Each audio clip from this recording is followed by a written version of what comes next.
जी। ठीक है। स्वामी जी, यादा विद्या विलासेन तृतीय और सप्तमी में अंतर थोड़ा और बता दीजिए। एक में अन्वय है, एक में व्यतिरेक है। जैसे यह धूमो नास्ति तरही वन्नी भी नास्ति, ये व्यतिरेक बोलते हैं ना। यदि धूम नहीं है, माने यदि वन्नी नास्ति तरही धूमो भी नास्ति, यही ऐसे बोलता है। यदि वन्नी नहीं है, धूम भी नहीं रहना चाहिए, किंतु धूम है तो वन्नी है। भाई व्यतिरेक यही बोलता है कि यदि वन्नी नास्ति, तर्क करता है, यदि वन्नी नास्ति तो तरही धूमो भी नास्ति, किंतु है क्या, धुआं दिखाई दे रहा है, धूम अस्ति इसलिए वन्नी अस्ति। एक तो ये व्यतिरेक दिखाते हैं। दूसरी बात ये है कि आप ये जो कारण सत्य कारण सत्य कार्य सत्वम अन्वय सहचार है, इसे बोलते हैं अन्वय सहचार। और कारणाभावे कार्याभाव, ये व्यतिरेक सहचार बोलते हैं। इसके बल से कार्य कारण भाव सिद्ध होता है। इसे सुन लो, कारण सत्य कार्य सत्वम, इसको कहीं बोलते हैं तो इसे अन्वय सहचार कहते हैं। और व्यतिरेक सहचार क्या कहते हैं, कारणाभावे कार्याभाव, कारण नहीं है तो कार्य भी। ठीक हुआ, ये सहचार बोला जाता है। अब चलो आगे चलिए। तो कारण सत्य कार्याभाव, यह है अन्वय व्यभिचार।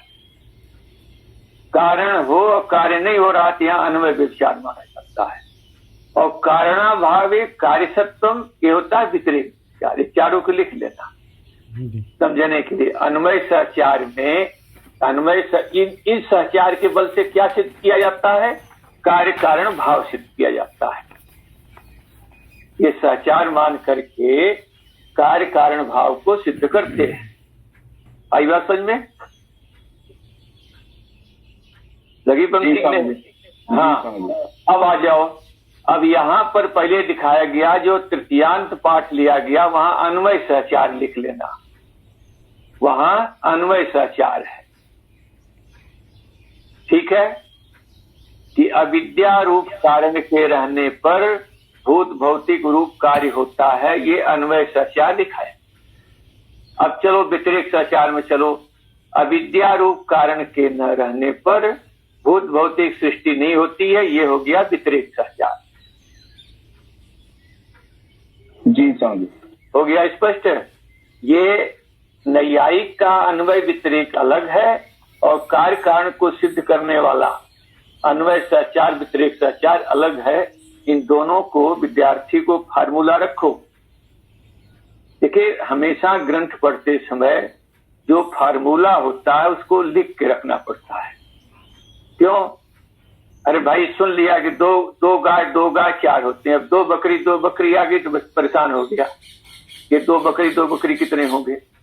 लेकिन जिसको ये पता है कि दो चार होता, कोई भी चीज आ जाए, दो भैंस आ जाए, या दो गाय दो बैल आ जाए, चार ही होगा।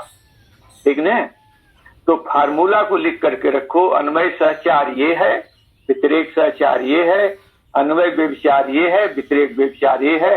इससे सिद्ध क्या करते हैं कि कार्य कारण भाव सिद्ध होता है। चलो आगे, लगी पंक्ति? जी। और कोई बात है? नहीं स्वामी। चलो, तो अब आ गया बौद्धों का मत। यही चलना था? परम चल है? जी जी स्वामी। बौद्धों के मत से कहते हैं कि यहाँ पर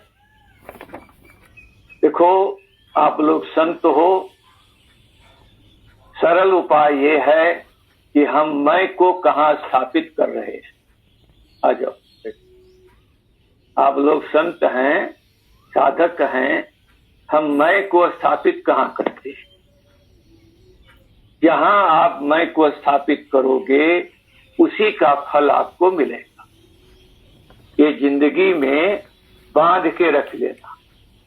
मैं को जहां स्थापित कर लोगे, स्थूल शरीर में स्थापित कर लिया तो जन्मने मरने वाले, ठीक है। किसी देवता में स्थापित कर लिया तो तद देवता के से अगर सकाम हुए तो उसका फल मिल जाएगा, और निष्काम हुए तो उस देवता को अगर चाह रहे हैं, अन्य कोई चीज वस्तु नहीं चाह रहे तो देवलोक मिल जाता है, तत्त लोगों की प्राप्ति हो जाती है। और चेतन में स्थापित कर लेते हैं अहंता को तो क्या हो जाते हैं, चित स्वरूप हो जाते हैं।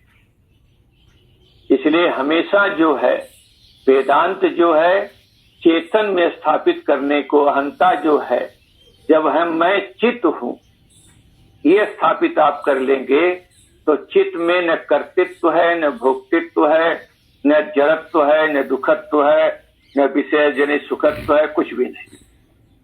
तब अकर्ता भोक्ता असंग इत्यादि सिद्ध होंगे, और शरीर के प्रारब्ध के नष्ट होने पर फिर जैसा इस समय वैसे उस समय हो जाते मुक्त होते। इस समय जीवन मुक्त, वैसे विदेह कैवल को प्राप्त होते हैं। अब इसी को लेकर के चल रहा है कि आपके सामने जिन चारवाकों ने मैं को स्थापित कहाँ किया, शरीर। अब शरीर में स्थापित कर लिया था तो शरीर तो भाई यही नष्ट हो जाता है, उनके लिए कुछ है ही नहीं। यावत जीवे सुखम जीवित, बस यही चलता है। उनका दोष दिया गया। जिन लोगों ने मैं को तत्त इंद्रियों से स्थापित कर लिया उपासना करते समय, तो कहते हैं वहां पर उनकी वृत्ति क्या है, उस इंद्रियों में स्थापित करके इंद्रिय अभिमानी देवता आदि, या उन इंद्रियों में एक दिव्यता आती है। ध्यान रखो, जिन इंद्रियों में मैं को जोड़ देते हैं, जैसे श्रोत्र इंद्री के साथ मैं को जोड़ दिया, बस श्रोत्र इंद्री तक, उसके आगे उसे नहीं जाना है। तो श्रोत्र इंद्री में जितनी शक्ति है, श्रोत्र इंद्री में जो है दूर से शब्द सुनने आदि की शक्ति उसको आ जाती है। जो अंधे होते हैं, जिनको कुछ दिखाई नहीं पड़ता है, उनका मन हमेशा किससे जुड़ा रहता है, श्रोत्र इंद्री से जुड़ा रहता है। और वो उनके शब्द में इतनी जबरदस्त पकड़ हो जाती है कि देवदत्त आया तो उसके पैर की ध्वनि कैसी है, यज्ञदत्त आया उसके पैर की ध्वनि कैसे है, कौन कैसे आया, उस शब्द को ही सुन करके वो क्या कर लेते हैं, पता लगा लेते हैं। तो लेकिन ये इंद्रियां भी क्या है, इंद्रियों को आत्मा अगर मान लोगे उसमें विलक्षणता तो आएगी, लेकिन वही आत्मा ऐसा मान लेने से हानि क्या हो जाएगी कि इंद्रिय नष्ट हो गई तो आत्मा भी नष्ट हो गया। लेकिन आत्मा नष्ट होने बाद में जीवित नहीं रहता है, तो जबकि वो जीवित चल रहा है। ये सब दोष दिए गए आपके सामने। अब बौद्ध मत आ रहा है कि बौद्धों के मत है, तो बौद्धों के 4 मत है। कल बतलाए गए थे वैभाषिक है। वैभाषिक मत में बौद्ध वाले क्या होते मानते हैं कि बाह्य और आभ्यंतर दोनों पदार्थ होते हैं, और उनका पदार्थों का प्रत्यक्ष होता है। बाह्य पदार्थ भी मानते हैं, आभ्यंतर पदार्थ भी मानते हैं, उनका प्रत्यक्ष भी मानते हैं। ये वैभाषिक बात है।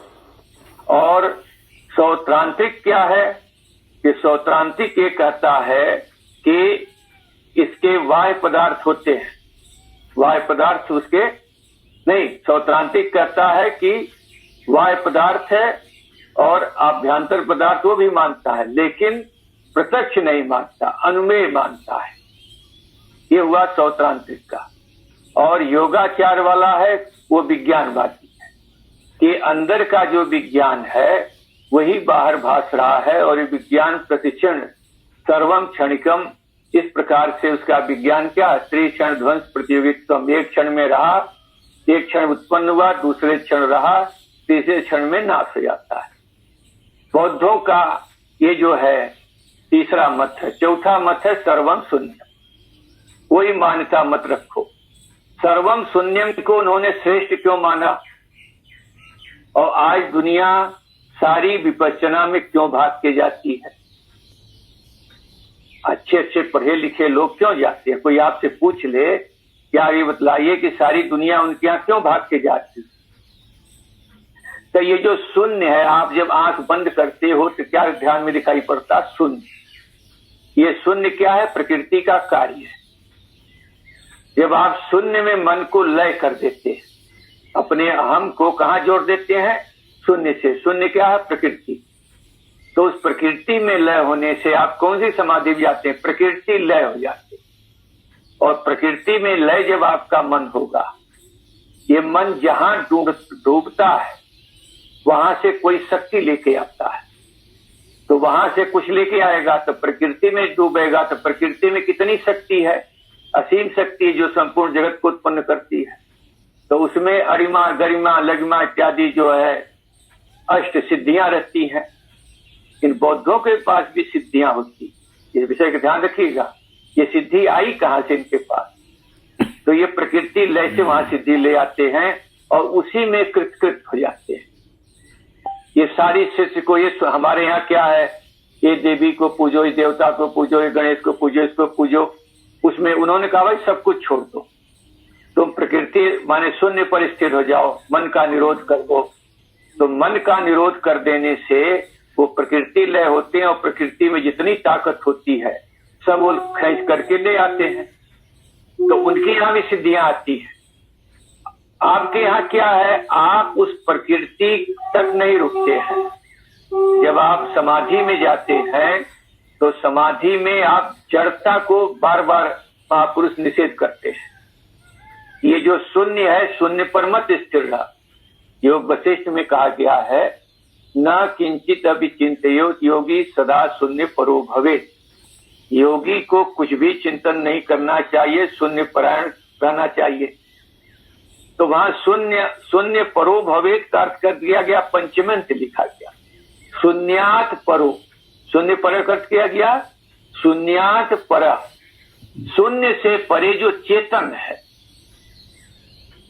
तो प्रश्न उठा गया कि शून्य क्यों लिखा गया? बोले जब तक मन दुनिया में दौड़ रहा है तब तक तो मन को जैसे चाहे शून्य पर रोक लो, चाहे किसी आपका मन भगवान कृष्ण या किसी मूर्ति में लगा वहां रोक लो। जब मन स्थिर हो जाए तो वहां से हट करके कहाँ दौड़ लगाओ, उससे परे जो चेतन है उस पर लगाना चाहिए, ये कहा गया है। तो इसलिए हम चेतन की तरफ जाते हैं, बीच बीच में जहां जहां है अहंता है। तो आपकी अहंता, आप सभी साधक हैं, अपनी अहंता को जहां जोड़ दोगे तद अनुरूप हो जाओगे। ठीक है, इसी को समझाया जा रहा। तो इसमें शास्त्र जो है, वेदांत शास्त्र क्या कहता है कि अपनी अहंता को जो है उस चेतन में जोड़ो। अब चेतन को लेकर झगड़ा करते हैं तो श्रुति कहीं नहीं झगड़ा कर रही। केन उपनिषद में आप देखेंगे तो श्रुति कहीं नहीं झगड़ा करती। श्रुति कहती चेतन को पकड़ के जा, 5 स्थल बतलाए, श्रोत्र है, प्राण है, मन है, चक्षु है, वाक है। इनमें जो चेतनता है, चेतनता को पकड़ के जा, आगे जैसा चेतन होगा वैसा तुम्हें दिख जाएगा। उसमें छाती पीटने की पहले से जरूरत नहीं होती है, कहीं से जा। तो ये सब प्रसंग है। अब इसलिए बौद्ध मत का जो प्रसंग है, बौद्ध मत का खंडन जो है, बौद्ध मत में लोग क्यों जाते हैं? क्योंकि शून्य पर स्थिर होकर के उनको शांति मिलती है और उसमें जो शून्य में प्रकृति की जो शक्ति है, उनके मन को शक्ति मिलती है, शांति मिलती है। इससे वो लोग अपने को शांति का अनुभव होता है। अतः वहां से वो लोग साधना के लिए वहां पर लोग जाते हैं। व्यवहारिक दृष्टि से सभी लोग तो नहीं जानते हैं। आ जाओ। तो इसे लिख रहे हैं, बौद्धेषु करते रूप विज्ञानम आत्मा तत्व क्षणिकम। ये बौद्धेषु पे, ये जो बौद्ध में ले लेना योगाचार मत, वैभाषिक सूत्रांतिक मत पकड़ना। यहाँ पर योगाचार मत को लेना। योगाचार मत वाले जो हैं कर्ता रूप जो विज्ञान आत्मा है मानते हैं, ये जो विज्ञान स्वरूप आत्मा मानते हैं, वो ज्ञान ही को आत्मा मानते हैं, वही कर्ता भोक्ता है। और वो कैसा है? जो अंदर ज्ञान है वही बाहर विषय रूप से भाषित हो रहा है। जैसे हमारे यहाँ आजादवाद में क्या कहते हैं कि मन का स्फुरण ही क्या है? ये संसार है। ऐसा ये लोग मानते हैं। सत्य क्षणिकम, वो क्षणिक मानते हैं। प्रदीप कलिकावत, प्रदीप का जैसे वो जो दीपक होता है उसकी जो लौ होती है उसके अनुसार, ऐसा योगाचार आदि अभिमता, योगाचार मत को इन्होंने उठाया। ऐसा अभिमत भी आत्मा न संभवती, आत्मा संभव नहीं सकती है। क्यों? कि उक्त प्रतिभिज्ञा विरोधा, जो प्रतिभिज्ञा है बौद्धों के लिए भगवान भास्कर ने एक ही तर्क दिया जो प्रतिविज्ञा का कि जो मैं बचपन में दादा दादी के गोंद में खेलता था, आज मेरे गोंद में पोता पोती खेल रहे हैं, ऐसी जो प्रतिविज्ञा है उससे विरोध हो जाएगा। अतः इनके इसी प्रतिविज्ञा का उत्तर देने के लिए बौद्धों ने बहुत जोर लगाया। उसने कहा ये संयम धारा, ये भ्रमात्मक ज्ञान है, प्रदीप कलिकावत, एक ही जो दीपक होता प्रतिक्षण बदल रहा, बोले ऐसे प्रतिविज्ञा बदल रही है लेकिन भ्रम से प्रतीत होता है। लेकिन यहाँ पर जो है संयम धारा, जो वो धारा है, वहां तो बात दोष हो जाता है। कलिका में दीप के लौ में भी बात दोष आएगा भाई, वो भी बदलता रहता है। लेकिन यहाँ पर कोई जो है चीज बदलती नहीं है। यहाँ पर तो व्यक्ति को हमेशा ये ज्ञान बना रहता है कि जो मैं पहले था वही आज मैं हूँ। अतः इस बात का बौद्ध उत्तर नहीं दे पाए, उनका सिद्धांत खंडित हो गया। अब आपके सामने ये कोई पूछ दे कि यहाँ योगाचार मत का ही क्यों उल्लेख किया गया, तो इसमें शून्यवाद को तो भगवान भास्कर ने सर्वथा ही गलत माना, क्योंकि शून्य से किसी को उत्पत्ति नहीं हो सकती है। और शून्य जो हम कहते हैं प्रकृति ले अगर मानते हो तो कोई उठा ही नहीं, हमारे सिद्धांत से पृथक नहीं कुछ है। सौत्रांतिक का मत जो है वाय भी है बाहर भी है, उसमें भी हमें कोई आपत्ति नहीं थी, नहीं इसका वैभाषिक था। सौत्रांतिक कहता है कि जो वाय और बाहर है लेकिन दिखता नहीं, अनुमेय है, ये सर्वथा त्याज्य विषय है। केवल उनका कुछ समझने लायक सिद्धांत कौन था, योगाचार मत का जो है विज्ञान का, कि जो अंदर विज्ञान वो बाहर भाषित हो रहा है सर्वम क्षणिकम। तो इसमें कुछ वेदांती जो है कुछ सम्मति देते हैं। इसीलिए वैष्णव संप्रदाय वाले वेदांती को क्या बोलते हैं, प्रच्छिन्न बौद्ध बोलते हैं। ये है तो दिखते सनातनी, लेकिन है क्या ये छिपे हुए बौद्ध बोलते हैं, गाली देते हैं एक तरह। लेकिन उनके बौद्धों का सिद्धांत क्षणिकवाद है और हमारा स्थिर चेतनवाद है। उनमें हमारे में जमीन आसमान का अंतर। आइए, तो बौद्ध मत में भी आत्मा से, क्योंकि उक्त प्रतिविज्ञा विरोधात्मक एक सर्वम अभिप्रेत्य उत्तम परम, इस सभी को लेकर के मूलकार ने कहा परमात्मानम, वो जो परमात्मा है वो कैसा सच्चिदानंद स्वरूप है। अतः सर्वम क्षणिकम इत्यादि पक्ष का खंडन हो गया। देहादिभ्यो अन्नमयादि कोशेभ्य परम व्यतिरिक्तम इत्यर्थ। कहते पर कहाँ है, कहते देह से लेकर के देहादि से लेकर अन्नमयादि कोश से पर जो है व्यतिरिक्त है वो कौन, आत्मा जो है। एवं परम इति विशेषण, कहते हैं जब परम विशेषण दे दिया गया, परम मतलब व्यापक, विभु, कहते हैं जब व्यापक विशेषण दे दिया गया तो जो आत्मा को अणु मानते हैं, वैष्णव संप्रदाय में, आपके आर्य समाज में आत्मा को अणु माना गया है। उनका खंडन कैसे होता है, तो उसका दे रहे हैं कि चंदन बिंदुवत एक गृहस्थेपि सर्वांगीण सैक उपलम्भ पत्ते अणु अनागंतुक सुख दुखादयी नाम एक देशी मतम देहात हाँ एक देशी मतम। इसका जो है निराकृतम के साथ अन्वय है। देखो उसमें जो लिखा हुआ है एक देशी मतम देहादि विलक्षणु देह परिमितम इति आर्हत मतम च निराकृतम पेलितव्यम। क्यों कि परम माने प्रकृष्टम विभुम इति अर्थ होगमा। कहते परम का अर्थ होता प्रकृष्ट अर्थात विभु अर्थ होता है। अतः जब आत्मा विभु कह दिया तो विभु सिद्ध कर दिया कौन, ग्रंथकार ने, मंगलाचरणकार धर्मराजा धुरिंद ने। तो जो लोग क्या मानते हैं कि आत्मा कैसा है कि चंद एक देश में रहता है, कहते पूरे शरीर में कैसे उसका हो जाएगा, तो कहते चंदन बिंदु एक देश में रहता है, उसका शक्ति जो है क्या है पूरे शरीर में जैसा फैलता है। ठीक ऐसे ही यहाँ पर आपके क्या है अनागंतुक सुख दुखादि मान लिखा ने, अणु है आत्मा और अनागंतुक सुख दुखादि मान। अनागंतुक माने बाहर से न आने वाला, सुख दुख वाला है, ऐसा जो एक देशी का मत है। और देहादि से देहादि लक्षण वाला, देह के परिमाण वाला मध्यम परिमाण मानता है कौन, जैन मत। कहते हैं इन दोनों का मतों का निराकरण हो गया। क्यों कि हमने परम का अर्थ क्या अर्थ कर दिया, विभु अर्थ कर दिया, प्रतिष्ठ कर दिया है। जब आत्मा विभु सिद्ध हो गया तो उसका जो है अणु परिमाण वाला मानना या मध्यम परिमाण वाला मानने वाले सिद्धांतों का खंडन हो गया। आत्मनो अणुत्ते, अब जो चंदन बिंदु सैत्वत लिखा था कहते हैं उसे समझा रहे हैं कि आत्मनो अणुत्ते चंदन बिंदु सैत्वत, कहते हैं आत्मा अणु है चंदन बिंदु सैत, चंदन बिंदु की शीतलता के जैसे।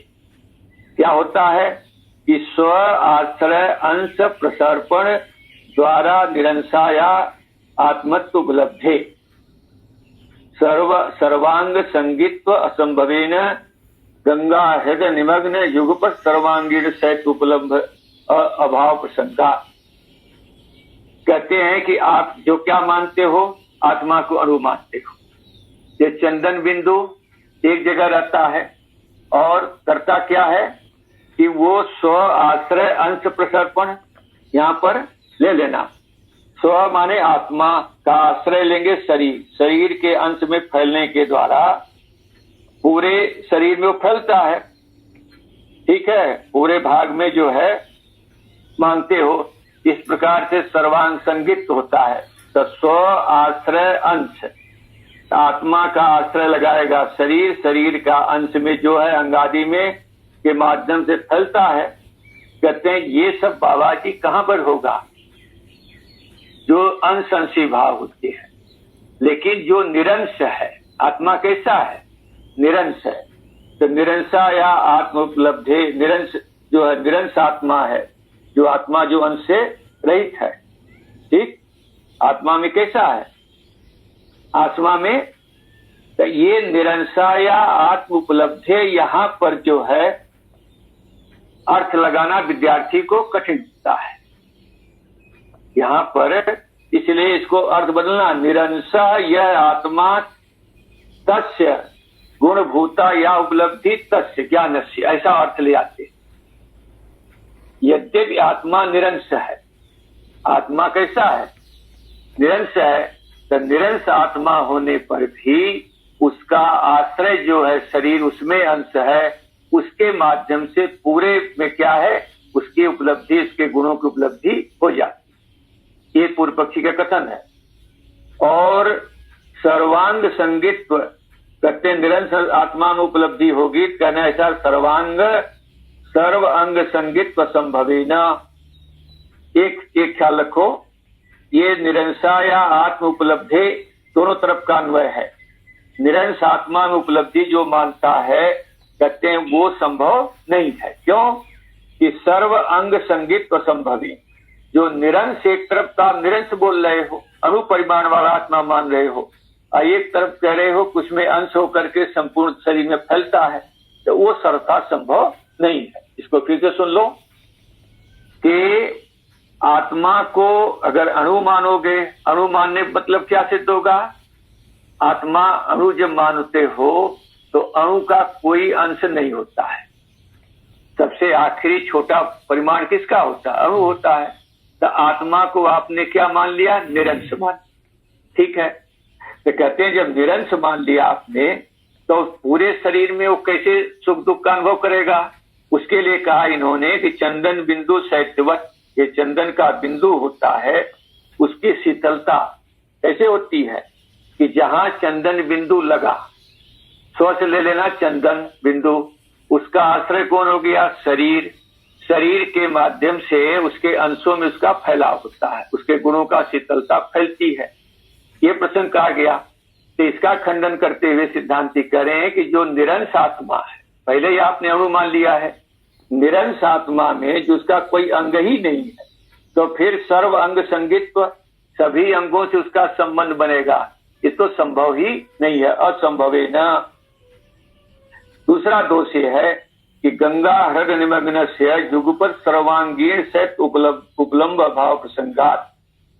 कहते हैं कि जो गंगा में आप ये एक साथ व्यक्ति स्नान करता है या किसी व्यक्ति को अग्नि में फेंक दिया जाता है, एक साथ उसमें जो शरीर में दाह होता है, दाह का अनुभव एक साथ होता है।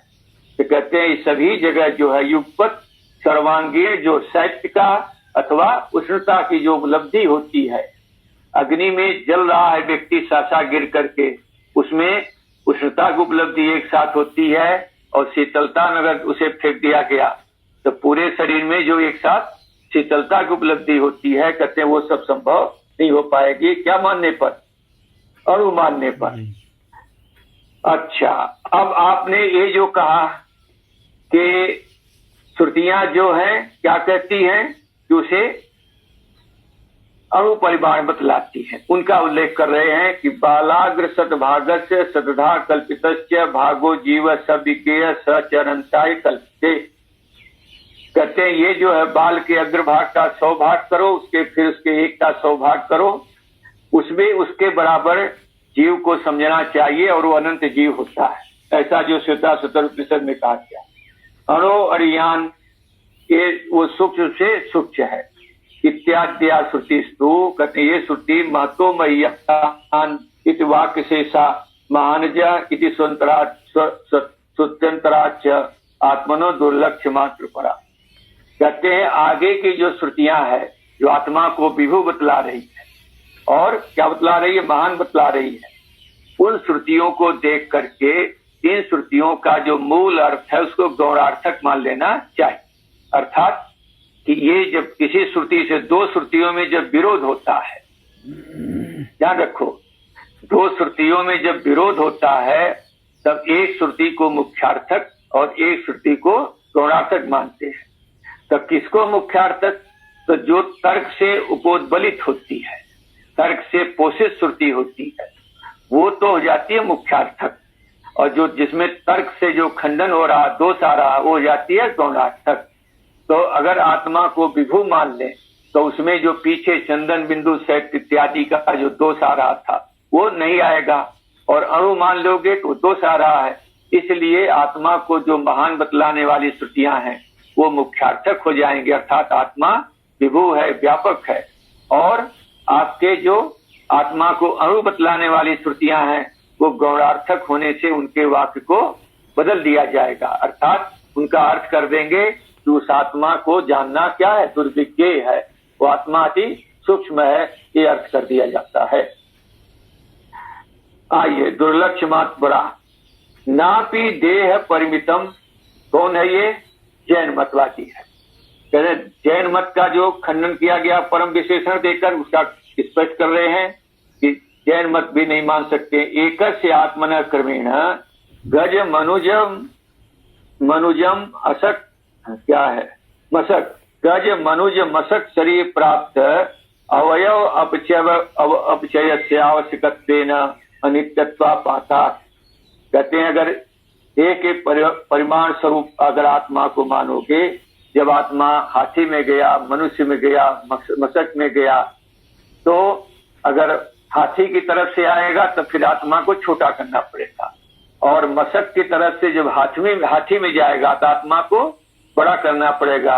ऐसा करने से आत्मा को घटने बढ़ने वाला मानना पड़ेगा, और ऐसे होने से आत्मा में अनित्यत्व का आपत्ति आएगी। एवं देहादि आत्मवादिनो निराकृत्य शून्यम आत्मा वादिनो माध्यमिकान। कहते हैं इस प्रकार से देह आदि में आत्मवाद का निराकरण करके जो शून्य है आत्मा बोलने वाले जो बौद्ध का जो श्रेष्ठ सिद्धांत है माध्यमिक विभुत्ते भी तत्त आत्मनसाम स्वस्वामी भाव संबंध वशेन तत्त आत्मनि तत्त मन संयोग सुख दुखादि व्यवस्था उपत्ते अनेको नित्य अजह जड़ोपी। यहाँ अजड़ो नहीं लिख लेना, जड़ोपी यहाँ खंडाकार हो तो काट देना, खंडाकार हो तो पाठ को बना लेना खंडाकार। नित्य अजह और जड़ नैयायिक का मत है, ध्यान रखना। जड़ोपी बुद्धि सुख दुख इच्छा द्वेष प्रयत्न संस्कार धर्मा धर्मादि गुणा नाम आश्रय कर्ता भोक्ता चैति वादिनः तार्किक वैशेषिक प्रभाकरान अनुभव रूप शुभयात्मकत्व दर्शनात् जड़ बोध रूपित वादिनो भट्टाश्च निराचष्टे सच्चिदानंद विग्रहम। देखिए अब तक परम विशेषण का उल्लेख किया सिद्धांती ने। परम विशेषण करके परम माने विभु कहने से जो लोग शरीर के परिमाण के बराबर या इन आपके जो है शून्य को मध्यम परिमाण को जो मान रहे थे उनका खंडन कर दिया गया।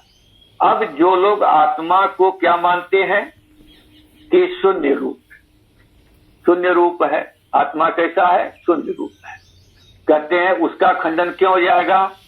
तो उसका खंडन सिद्धांती ने कैसे किया? सच्चिदानंद विग्रहम करके। जो ब्रह्म कैसा है, आत्मा कैसा है? सच्चित आनंद स्वरूप है, सच्चित आनंद स्वरूप है। कहते हैं ऐसा कह देने से किसका मत खंडन हो गया? कि शून्यवाद का खंडन हो गया। शून्यवादी का शून्य जड़ है, शून्यवादी का शून्य हमने पहले बतला दिया कि जहाँ वेदांतियों की चिंतन होते हैं वहां पूछा जाता है, जब आंख से बंद करते हैं शून्य दिखाई देता है, ये शून्य क्या पदार्थ है?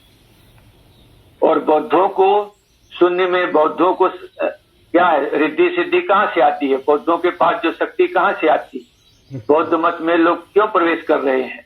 बौद्धों के यहाँ जाकर लोग शांति और सुख का अनुभव क्यों करते हैं? इन सभी का मतलब जब माया का परिणाम जो है, सारी जो शून्य को माना गया है, तो उस शून्य को उस रूप से मान करके सभी प्रश्नों का आप उत्तर दे सकते हैं। तो कहते हैं जब हम सच्चिदानंद स्वरूप कह देंगे, आत्मा सच्चिदानंद स्वरूप है, तो जो बौद्ध मत का श्रेष्ठ मत है कौन? शून्यवाद। कहते हैं उसका खंडन हो गया, क्योंकि शून्य सच्चित आनंद स्वरूप नहीं माना जाता है। इस प्रकार से देहादि आत्मवादिनी जो निराकृत शून्यवादी जो है, शून्य महात्मा का बोलने वाले माध्यमिकान, इसका अन्वय करिएगा, इसका माध्यमिकान निराचष्टे सच्चिदानंद विग्रह 5वें अध्याय का अन्वय करिएगा। इन शून्यवाद का खंडन कर दिया गया किस पक्ष से? सच्चिदानंद विग्रह करके का बौद्ध मत का खंडन हो गया। अब आइए कौन सा है दूसरा कौन है? नैयायिक। नैयायिक क्या मानता है? नैयायिक का मत क्या है? कि नैयायिक, देखिए सबसे बड़े आश्चर्य की बात है कि ये वैष्णव जो होते हैं और आपके अर्थसमाजी जो होते हैं, ये आरंभवाद को पकड़ते हैं, न्याय का पूंछ पकड़ के चलते हैं। ये जितने होते हैं सब न्याय के पैर पकड़े हुए हैं आरंभवाद के। लेकिन आरंभवादियों ने आत्मा को विभू माना और ये विभू मानने के लिए तैयार नहीं होते हैं। एक तरफ तो आरंभवाद के हाथ जोड़ते हैं कि हाँ आरंभवाद जो कह रहा है वो ठीक है, और दूसरी तरफ जब कहा जाता है कि आरंभवादी जो नैयायिक है, वैशेषिक है, ये आत्मा को विभू मानता है, जिनकी छाती में दर्द होने लगता है। तो ये ऐसे लोग हैं। तो कहते हैं कि जो लोग आत्मा को विभू मानते हैं, कहते हैं विभू मानते हैं, विभू आप भी मानते हो, क्यों झगड़ा कर रहे हो? कहते हैं हम विभू ये मानते हैं, हम भी मानते हैं, यहां तक तो कोई झगड़ा नहीं। झगड़ा यहां पर है कि ये विभू मानते हैं और अनेक विभू मानते हैं। भाई एक ही आत्मा जो नहीं मानते हैं। अब भगवान भास्कर ने वेदांत दर्शन में कहा कि आप जो है जब अनेक आत्मा मानोगे और सब विभू मानोगे तो एक ही बिंदु पर अनेक आत्माएं रहेंगी। तो किस आत्मा के कर्ता भोक्ता तुम मानने हो, तो किसके कर्ता भोक्ता का फल वो माना जाएगा? कौन सी आत्मा का कर्म जो है ये जीव भोग रहा है, ये सिद्ध ही नहीं होगा। वहां असंख्य आत्माएं हैं। तो यहाँ पर कहा गया कि एक तो दोष उनका है, ये दोष देते हैं। चलो तो एक विभू मानते हैं, अनेक मानते हैं। विभू में हमारी सम्मति, लेकिन विभू होते हुए अनेक में हमारी सम्मति। एक दोष ये समझिए नैयायिक के यहाँ। दूसरा दोष क्या है कि उनके यहाँ आत्मा ज्ञान स्वरूप नहीं। आत्मन संयोग से क्या होता है? ज्ञान उत्पन्न होता है। मतलब आत्मा जड़ रूप है। आत्मा कैसा है? जड़ रूप है। और जब आत्मन संयोग होता है जिसमें ज्ञान उत्पन्न होता है, उस ज्ञान को क्या है जो है तब जाकर जीव को प्रत्यक्ष होता है। ठीक, उसमें सुख दुख इच्छा देश प्रयत्न धर्म इत्यादि जितने भी पदार्थ हैं वो कहाँ रहते हैं? वो आत्मा में रहते हैं और आत्मन संयोग से उनका प्रत्यक्ष होता है। और कुछ अतीन्द्रिय पदार्थ हैं धर्म आदि, वो भी वहां रहते हैं, तो उसका आश्रय मानते हैं। तो मुख्य रूप से कहने का तात्पर्य यहाँ क्या लेना है कि विभुत्ते पी तत्तद आत्मनसाम, कहते तत्तद आत्मा और मन में स्व स्वामी भाव संबंध वसेना। आत्मा स्वामी है और ये कौन है? उसका सेवक है। उसका स्वामी भाव, स्व से ले लेना मन, मन का स्वामी हो जाएगा आत्मा। स्वस्वामी भाव संबंध से तत्तद आत्मनि, तत्तद आत्मा में तत्तद मन संयोगज, तत्तद मन के संयोग से क्या उत्पन्न होता है? सुख दुख इत्यादि व्यवस्था उत्पत्ति। वो सुख दुख की व्यवस्था वो मानते हैं।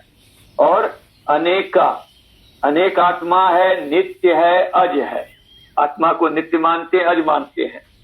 और यहाँ पर जो अजड़ लिखा है, अजड़ को अ को काट देना, जो खंडाकार है, जड़ोपी पाठ बना लेना। वहां पर क्या है? जड़ोपी, जड़ होने पर भी बुद्धि सुख दुख इच्छा देश प्रयत्न संस्कार धर्म अधर्म आदि गुणा नाम आश्रय। वो बुद्धि सुख दुख इच्छा देश प्रयत्न संस्कार आदि जो 24 गुण हैं उनका वो आश्रय है, कर्ता भोक्ता च। ऐसा वादी जो कौन? तार्किक है, वैशेषिक है। ठीक, तार्किक वैशेषिक है, यहीं तक रहो। या चलो प्रभाकरान तक चले जाओ। प्रभाकर भी क्या, उसको आत्मा को क्या मानता है? जड़ी मानता है। उसमें ज्ञान गुण को स्वप्रकाश मानता है। वो भी आत्मा को चित स्वरूप नहीं मानता है। तो तार्किक वैशेषिक प्रभाकर ये सभी निराचष्ट, ये सब क्या है? खंडित हो जाते। क्यों? कि जब सच्चिदानंद विग्रह हमने सिद्ध किया कि आत्मा सत्य है, चित्त है, आनंद स्वरूप है, ऐसा सिद्ध हो जाने से इन सभी के मतों का खंडन हो जाता है। अच्छा, अब बचे कौन? हट मत। हट मत जो है, मैं बोध रूप हूं। ठीक है, आई बात समझ में? तो वो कहता है कि मैं रूप से जड़ और आत्मा रूप से चेतन। ये कुमारी भट्ट का सिद्धांत है। चित जड़, आत्मा चित रूप भी है और जड़ रूप भी है। कहते हैं कि अहम अनुभव से उभयात्मकत्व दर्शनात्। कहते हैं अहम, मैं रूप से अनुभव जो है आत्मा का, जड़ रूप से ज्ञान रूप से देखा गया है। अहम का अनुभव उभयात्मक देखते हैं कि मैं जो है चेतन है और आत्मा कैसा है? जड़ है। ये मैं हूं, यहाँ जो हट कहते हैं, यहाँ चित्त और जड़ रूप मानता है आत्मा को। कहते हैं ऐसा जो जड़ रूप कौन? वादी जो भट्ट मत है, कुमारी भट्ट का, उनका भी खंडन हो गया। क्योंकि हमने क्या सिद्ध किया मूलकार ने? कि आत्मा कैसा है? जड़ और चित्त रूप नहीं है, अपितु सत्य चित्त आनंद रूप है। ऐसा कहने से उसका खंडन हो गया है। अब इसको जो है श्रुति से सिद्ध कर रहे हैं कि जो आप कह रहे हो सत्य चित्त आनंद कह करके इन मतों का आपने खंडन किया। आत्मा सतरूप है, चित्त रूप है, आनंद रूप है। क्या कहा जा रहा है? कि आत्मा सतरूप है, चित्त रूप है और आनंद रूप है। अब आप बतलाइए कि आत्मा सतरूप और चित्त रूप आनंद रूप कैसे है? भाई आपने कहा आत्मा सच्चित आनंद रूप है, तो सच्चित आनंद रूप से पृथक जो लोग मानने वाले थे उनके मतों का खंडन हो गया। लेकिन आपसे पूछा जाएगा कि आत्मा सतरूप है, चित्रूप है और आनंद रूप है, ये कैसे सिद्ध होगा? तो उसको अपने मत को सिद्ध कर रहे हैं कि हमने जो सच्चित आनंद कर करके उनके मत का खंडन किया, अब हम अपने मत को बतला रहे हैं कि आत्मा सतरूप कैसे है, चित्रूप कैसे है और आनंद रूप है। तो सत्य की सिद्धि करें अस्ति उपलब्धव्य इत्यादि श्रुति। ठीक, कहते हैं कि अस्ति है रूप से। हमेशा किसी से पूछो कि तुम हो, तो नहीं कहेगा कि मैं हूं। हमेशा मैं हूं, ये अस्ति रूप से उपलब्धि होती है हमेशा जो है। इत्यादि श्रुति कह रही है कि श्रुति के बल से कहा गया उस परमात्मा का जो अस्ति रूप से उपलब्धि है वही क्या है? सतरूप से कहा जा रहा है। दूसरी बात है कि निरधिष्ठानक ब्रह्म असंभवात। कोई भी भ्रम है जो संसार में कहीं भी भ्रम दिखाई देता, उसका कोई न कोई अधिष्ठान, ये माया मात्र जगत है, इसका कोई न कोई अधिष्ठान है। जो अधिष्ठान नहीं रहेगा तो ये भ्रम ही नहीं सकता है। अतः अधिष्ठान रूप से ब्रह्म है, इसलिए उसको सत रूप से स्वीकार करना पड़ेगा। दूसरी बात है कि स्तन पानादि प्रवर्तक जन्मांतरीय संस्कार अनुवृत्ति दर्शनात्। कहते हैं ये आत्मा सनातन अनादि काल से है क्यों, कैसे अनुमान कर रहे हो? कहते हैं स्तन पान आदि प्रवर्तक जो जन्मांतरी संस्कार है, ये संस्कार ख्याल रखिएगा जंगली पशुओं में देखा जाता है। जंगली पशु में भाई इंसान तो अपने बच्चे को गोद में उठा करके हाथ से दूध पिला देता है, लेकिन जो जंगल में पशु पैदा होते हैं वो स्वभावतः स्तनपान करने के लिए प्रवृत्त होते हैं। तो उनके संगनवृत्ति देखने से क्या सिद्ध होता है कि ये आत्मा सनातन काल से अनादि काल से आ रहा है, इसलिए वो कैसा है? सत्स्वरूप सदात्मकम इत्यर्थ। एतेन स्वनिवादी मतम निरस्तम, इस प्रकार से सर्वम शून्यम करने वाले बौद्ध का मत भी खंडन हो जाता है। अब क्या बचा? चित्त। सत के बाद में चित्त। ये चित्त को सिद्ध करने में मेहनत करनी पड़ेगी। आप हर जगह आत्मा स्वयं प्रकाश है, इसको सिद्ध करने में विद्यार्थी को, सभी दर्शनकारों को बहुत सावधानी से सोचना पड़ता है। तो आइए, तो चित्त को सिद्ध करने के लिए करें अत्रायम पुरुष स्वयं ज्योति। कहां पर यह पुरुष कहा गया? स्वप्नावस्था में कहा। स्वप्नावस्था में इस समय कोई भी प्रकाश नहीं है, कोई लाइट नहीं, न चंद्रमा है, न तारा है, न कोई कुछ है, लेकिन उस समय भी क्या है कि सभी ज्ञान हो रहा है। वहां प्रकाश का प्रकाश मत ले लेना, यहाँ प्रकाश का मत होता है चित्त। क्या? तो स्वप्न में ज्ञान हो रहा है, जैसे जागृत काल में भी ज्ञान हो रहा है, स्वप्न में ज्ञान हो रहा है। तो कहते हैं वहां पर ज्ञान जो है कैसे हो रहा है? वो ज्ञान क्या सिद्ध कर रहा है? वहां अन्य कोई प्रकाश से कोई प्रकाशित पदार्थ नहीं हो रहा, अपितु ज्ञान से ही प्रकाश हो रहा है, सभी का ज्ञान हो रहा है। इसलिए उस ज्ञान को प्रकाशक अन्य प्रकाश न मान करके ये जो है प्रकाश कहन है स्वयं प्रकाश। त्रायम पुरुष है स्वयं ज्योति। ठीक। सत्यम ज्ञान अनंतम ब्रह्म है, इसमें ज्ञान पर लेना। चित्त का अर्थ क्या करना? ज्ञान। ये सत्य है, ज्ञान है, चेतन स्वरूप है, अनंत है और वो ब्रह्म है। सबका भेदन अनुभव हो जाएगा। जो सत्य है वही ज्ञान है, वही अनंत है, वही ब्रह्म है। इस प्रकार से क्या दिखाया गया यहाँ पर कि चैतन्य स्वरूप ब्रह्म है और अयम आत्मा ब्रह्म सर्वानुभू। कहते हैं ये आत्मा ही ब्रह्म है और सबको अनुभूत है।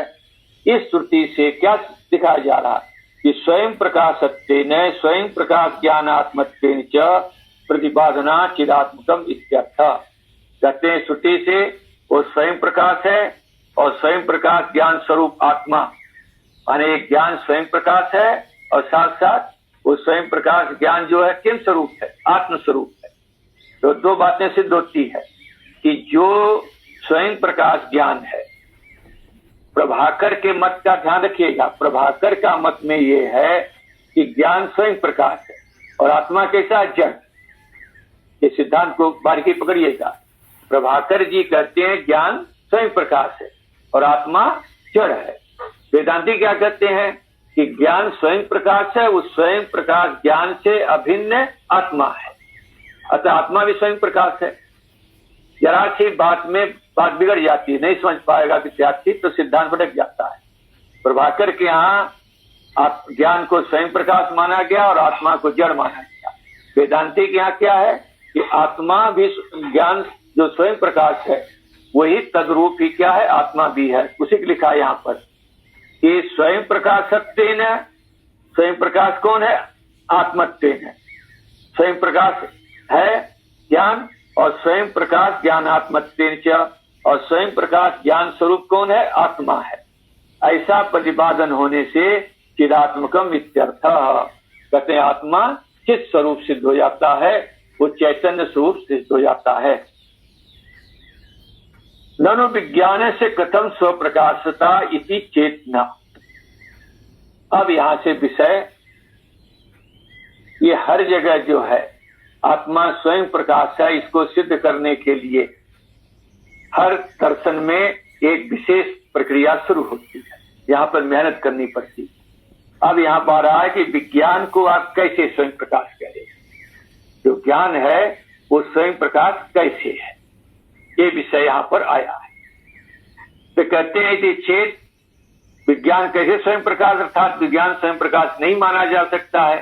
प्रथम यहाँ आक्षेपार्थक है कथम शब्द क्या है? आक्षेपार्थक है। जैसे है ना, धर्म क्षेत्रे कुरुक्षेत्रे संवेतायुस्वा मामका पांडवा चैव किम अकुर्वत संजया। यहाँ किम कैसा है शब्द? आक्षेपार्थक।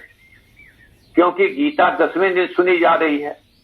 10वें दिन जब ये पितामह भीष्म लड़ाई में गिर गए बाणसैया पर, तब संजय लड़ाई के क्षेत्र से भाग करके हस्तिनापुर आया, दौड़ करके वहां से धृतराष्ट्र को बतलाने के लिए कि राजन जो है ये कौन जो है कुरुवृद्ध जो पितामह भीष्म बाणों की सैया पर गिर गए, ये लड़ता रहा, ये 18 दिन लड़ा है। ध्यान रखना, संजय जो है 18 दिन लड़ा है। 18वें दिन इस संजय को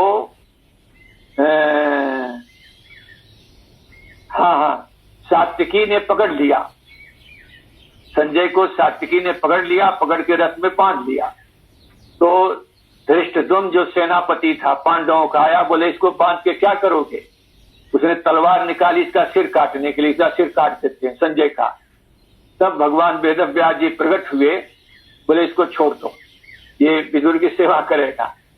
महाभारत जो सीरियल चला है उसमें ये दिखाते हैं कि संजय बैठा हुआ है, वो गलत है, सर्वथा गलत।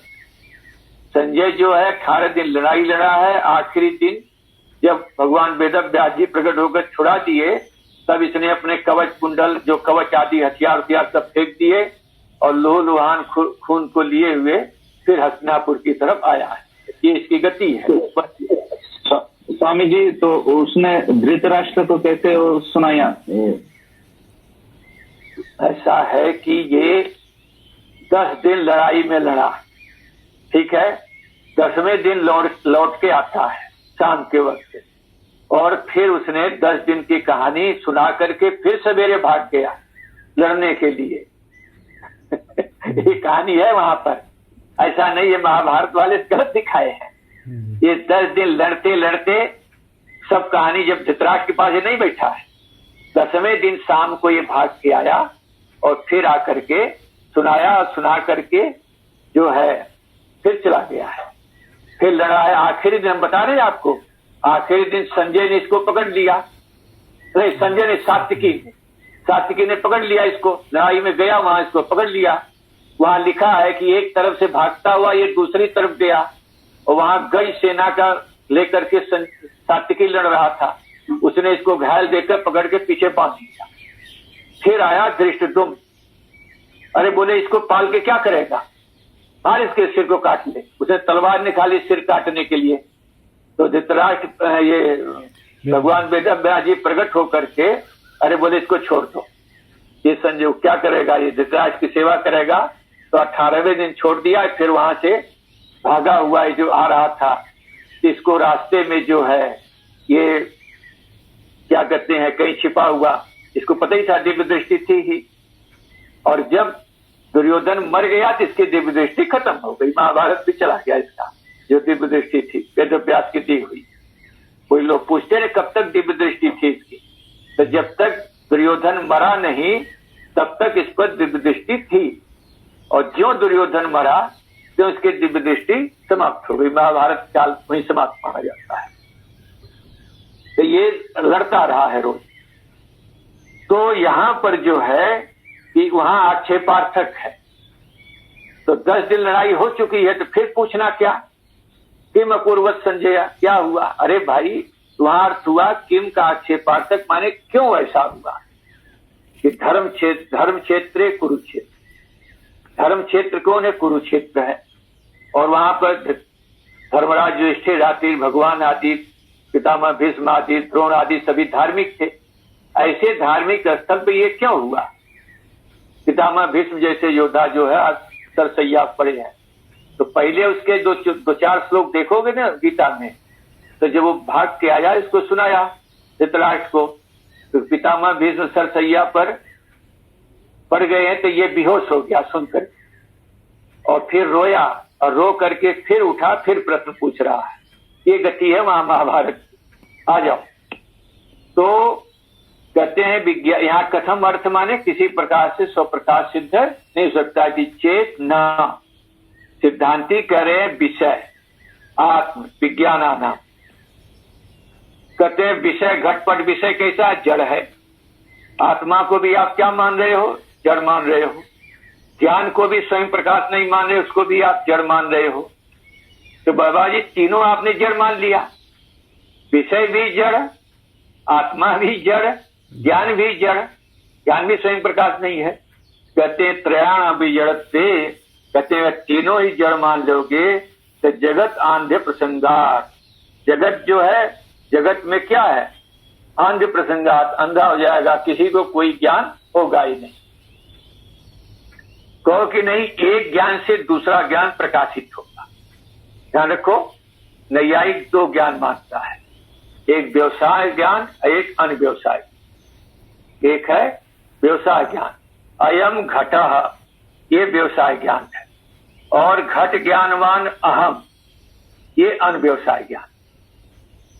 नैयायिक हमेशा दो ज्ञान मानता है, एक व्यवसाय ज्ञान है, एक अनव्यवसाय ज्ञान है। तो अयम घट ये ज्ञान जो है व्यवसाय ज्ञान है, और घट ज्ञानवान अहम एक ऐसा ज्ञान है, अनव्यवसाय ज्ञान है। तो कहते हैं कि एक ज्ञान को प्रकाशित करने वाला दूसरा अनव्यवसाय ज्ञान मानोगे, तो हम पुनः आपसे प्रश्न पूछेंगे कि अनव्यवसाय को प्रकाशित करने वाला कौन सा ज्ञान है? भाई पहले ज्ञान को व्यवसाय कहा, उसको दूसरा ज्ञान आके प्रकाशित करेगा, उसको आपने अनव्यवसाय कहा। तब दूसरे के बारे में फिर पूछेंगे कि दूसरे ज्ञान को कौन प्रकाशित कर रहा है? तो तीसरा ज्ञान, या तो तीसरा ज्ञान मानोगे या तो पहला ज्ञान मानोगे।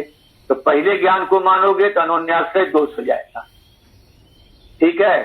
पहले ज्ञान को जो है दूसरा ज्ञान, दूसरे ज्ञान को पहला ज्ञान, इसमें क्या है? एक दूसरा की अपेक्षा कर अनोन्याश्रय दोष।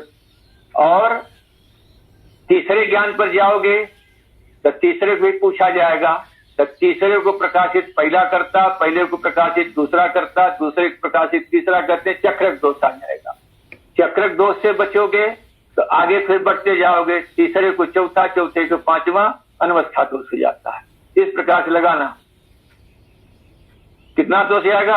अनोन्याश्रय, चक्रक, और उसके बाद फिर अनवस्था, ये तीन दोष आगे लगाते हैं। तो कहते हैं इस प्रकार से जो है क्या दोष आएगा? ये दोष आएंगे। तो इसे कह रहे हैं कि कहाँ गया? हाँ, विज्ञान से विज्ञानांतर सापेक्षत्वे तस्यापि जड़त्वेन, कहते वो भी जड़ होगा। तो अनवस्था पाताच्य, अनवस्था दोष, अनवस्था दोष से पहले तीन दोष और लिख लेना, अनोन्याश्रय और चक्र। एक दूसरे के प्रकाशन में सहयोगी करेगा तो अनोन्याश्रय, और आगे बढ़ते जाओगे तो चक्र घूम करके, और उससे भी आगे बढ़ जाओगे तो अनवस्था दोष की आपत्ति आएगी। अत्रायम प्रयोग, यहां पर देखो भाई, ये अनुमान टेढ़ा मेढ़ा है। ये अनुमान कहाँ का है पता है आपको?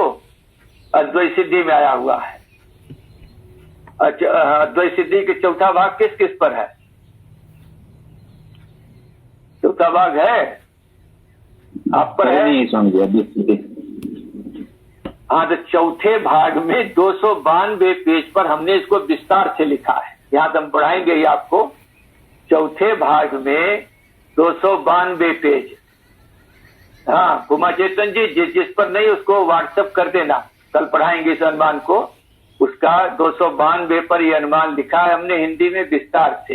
ये अद्वैत सिद्धि का अनुमान है, और देख दिया गया वेदांत परिभाषा विद्यार्थी को परेशान करता है, इसलिए कल इसको बतलाएंगे, आज यहीं छोड़ देते हैं।